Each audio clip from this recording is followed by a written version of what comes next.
بہترین چیزیں جو اسے اسلام ہمارے لیے بتا رہا ہے اس کو اپنے اندر ایجاد کریں گے. یہی ذکر اہل بیت ہے, یہی فضائل اہل بیت ہے کہ انسان کو جب کوئی دیکھے تو کہے ہاں یہ ان کا ماننے والا ہے. حالات آپ کے سامنے ہیں کیونکہ ہم اپنے اخلاق سے, بہرحال دشمن کی سازشیں اپنی جگہ, پروپیگنڈے اپنی جگہ, فرقہ واریت اپنی جگہ, یہ سب جو ہے وہ یہ اصل میں چکر کوئی اور ہے اور قوم کو الجھایا جا رہا ہے, لڑایا جا رہا ہے. تو اس کو پرہیز کریں, اس کی طرف توجہ بھی نہیں دیں, اصل ہدف کی طرف بڑھیں. یہ چھوٹے چھوٹے پروپیگنڈے فتنے جو ہے وہ تباہ کرنے کے لیے, انسان کی رفتار روکنے کے لیے ہیں. آپ کی نگاہ جسے مولا متقیان امام حسن مصطفیٰ علیہ السلام کو اللہم صلی علی محمد, امام نے اپنے فرزند کو فرمایا کہ جب تم لڑ رہے ہو تو تمہاری نگاہ دشمن کی آخری صف میں ہونی چاہیے.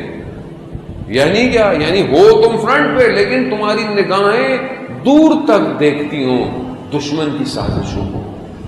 اس کو پہچانے. ملک کو خامخواہ ایک چیز میں جھونکنے کی کوشش ہے تو ملک کو وہی بچائے جو صحیح اپنے ملک کی جو ہے وہ خدمت کرتا ہے, اور اپنے آپ کو ہر طریقے سے اس قابل کرے کہ ہم اپنے ملک کے لیے دنیا میں اس کی عزت کو جو ہے وہ قائم کر سکیں. لوگ جو ہے وہ حسرت کی نگاہ سے دیکھیں, نہ کہ لوگ افسوس کی نگاہ سے دیکھیں. اپنے آپس کے رابطوں کو صحیح کرنے ہی سے ہم امام تک پہنچ سکتے ہیں. جان محترم, یہ اجتماعی معاملہ ہے. یہ اجتماع تبھی ہوگی جب آپ اپنی خلوت اور تنہائی اور اپنی عبادتوں کو صحیح کریں گے. امام تک پہنچنا اگر آسان ہوتا تو 72,000 ہوتے, صرف 72 تھے. 72,000 لوگ ہوتے جو امام کے ساتھ ہوتے. کیوں؟ کیونکہ مانتے سب تھے, جانتے سب تھے, لیکن سرعت نہیں دکھا پائے. انتظار کرتے رہ گئے, اب یہ ہوگا, اب ایسا کریں گے, اب ایسا کریں گے. ہم اپنی زندگی کے اپنے کاموں میں 24 گھنٹوں کے اندر دیکھیں کہ ہم اپنی زندگی میں کوئی ایسا ایگزٹ کا بٹن ہے کہ اگر امام کی کال آ جائے تو ہم ایک دم چلے جائیں گے امام تک. اس کو پریکٹس کریں. امام ہم سے کیا چاہتے ہیں کہ ہر کوئی بار بار سوال کرتا ہے, مولانا صاحب میری وظیفہ کیا ہے, میری ڈیوٹی کیا ہے, مجھے بتائیں میں کیا کروں. دیکھیں ایک ایک شخص کو تو نہیں بتایا جا سکتا کہ وہ کیا کرے, کلی بات کی جا سکتی ہے, لیکن ہر شخص خود سمجھے کہ اس کے اندر اللہ نے کون سی صلاحیت رکھی ہے. اگر نہیں ہے تو کوئی چیز سیکھیں, علم سیکھیں, پڑھائی سیکھیں, پروفیشنل سیکھیں, کوئی ایکٹیویٹی سیکھیں, کوئی آرٹ سیکھیں, کوئی ایسی چیز سیکھیں کہ امام کو سی وی دیں. جب چھوٹی سی کمپنی کو کسی کو آپ سی وی دیں, normal inter, normal B A, normal B com, کو پوچھتا ہے آج تک؟ جب تک اسپیشلسٹ ڈگری نہیں ہو, جب تک کوئی اندر ایکسٹرا ایکٹیویٹیز نہ ہو, یہ بھی آتا ہے وہ بھی آتا ہے, انگلش بھی ہے, کمپیوٹر بھی چلانا آتا ہے, فلانی چیزیں بھی آتی ہیں, یہ بھی, جتنا ایکٹیو ہوتی ہے سی وی بھاری ہوتی آتی ہے.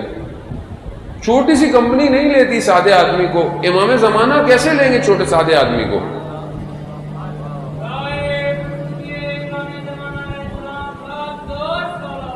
اللہ صلی علی محمد.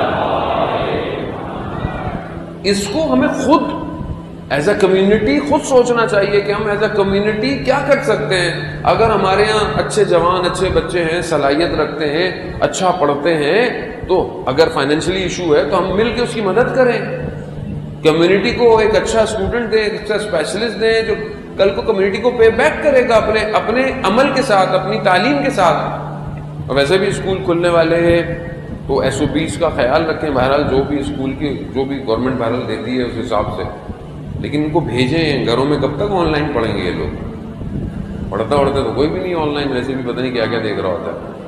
تو کوشش کریں, جانیں سمجھنے کی کوشش کریں. یعنی 10 دن تو محرم کے چلے, انسان اس طرح کی بات مشکل ہوتی ہے کرنا, ٹھیک ہے, لیکن 10 دن کے بعد تو آپشن ہوتا ہے نا کرنے کا, کیونکہ ویسے تو آپ لوگ آتے نہیں ہیں, آپ کے گھر تو جا کے کوئی بات کرنے سے رہا. تو یہی بات کریں گے کہ اپنے اندر صلاحیت پیدا کریں. عزیزان محترم, کربلا میں جو لوگ آئے تھے انہوں نے دوسرا سیکنڈ بھی نہیں ہونے دیا جب پیغام ملا. زہیر ابن کین کے جو شروع سے دوسرے مسلک کا ہے, دوسرے اسکول آف تھاٹ کا ہے اور جانتا ہے, لیکن ایک جگہ جہاں اترا خیمے لگانے کے لیے, ہاں اس کی زوجہ کا اس میں ہاتھ ہے. اس نے کہا کہ دیکھو رسول کے نواسے ہیں, دیر نہیں کرنا اگر بلائیں تو.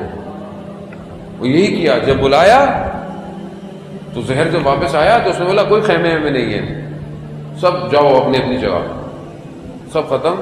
حتیٰ اپنی زوجہ کو کہا کہ میں کسی امین شخص تھا, تمہیں تمہارے گھر والوں بھیج رہا ہوں, میں امام کے پاس. سوچا نہیں میرا اتنا مال ہے, میرا اتنا کاروان ہے, کیا ہے, نہیں. جب آئی فوراً امام کے پاس. حبیب ابن مظاہر کو جب لیٹر ملا, سختیاں پہرے لگے ہوئے ہیں, لیکن حبیب کو روک نہیں پائی کوئی چیز. بیان ہوتا ہے کہ جب نکلے رستے میں مسلم نے اوسجہ سے ملاقات ہوئی. کہا مسلم کہاں؟